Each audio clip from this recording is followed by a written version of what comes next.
কীর্তনে গিয়ে এত সুন্দর মিউজিক শুনে ভীষণ ভীষণ ভালো লাগছিল। তারপর গিয়ে মা আর আমি মাঠে বসে পড়লাম।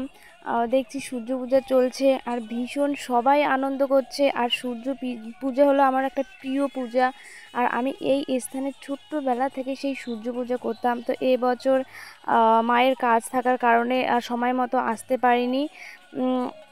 এই জন্য সূর্য পূজা আমি করতে পারিনি। আর ওদের এত আনন্দ দেখে আমার ভীষণ হিংসা হচ্ছিলো যে আমি সুন্দর করে সেজে শাড়ি পরে আসতাম, সূর্য পূজা করতাম, আমার খুব আনন্দ লাগতো, কিন্তু সেটা করতে পারলাম না। তো যাই হোক, মাঠে বসেই আমি আনন্দ নিচ্ছি, আনন্দ করা কিন্তু ছাড়লাম না। হঠাৎ করে দেখি আমার পাশে মা নেই, আর মাকে খুঁজতে বেরিয়ে গেলাম। তো খুঁজতে খুঁজতে মঞ্চের পাশে গেছি, দেখি সবাই সিঁদুর পরাচ্ছে। আর এই ভগবানের কি নীলা, সত্যি বলার মতন। আর আমাকেও সবাই সিঁদুর পরাচ্ছে আর ভীষণ ভীষণ আনন্দ লাগছিল। কারণ সূর্য পূজায় সিঁদুর সবার ভাগ্যে জোটে না। তো আমি এবার পেলাম, ভীষণ ভালো লাগলো। আর সবাই আমাদের প্রসাদও দিল। তো এবার কীর্তন শোনার পালা।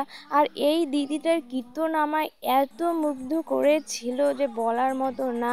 মনে হচ্ছিল খাতা পেন্সিল থাকলে তখনই আমি তাদের ফিগারগুলো তুলে নিতাম। কিন্তু আমি খাতা পেন্সিল যেহেতু নেই, তাদের ভিডিওগুলি আমি ক্যামেরা করে নিলাম।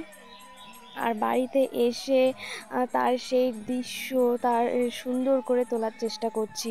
কারণ ভীষণ আমার ভালো লেগেছে এই দিদির কীর্তন, আমি সত্যি ভুলে যাব না কখনো। আমি তো অনেক কীর্তন শুনেছি, কিন্তু এই দিদির কীর্তন আমার ভীষণ ভালো লেগেছে। আর হ্যাঁ বন্ধুরা, তোমাদের একটা কথা বলি, তোমরা যদি কীর্তন ভালোবেসে থাকো, রাধে রাধে লিখতে কিন্তু ভুলে যেও না। রাধে রাধে।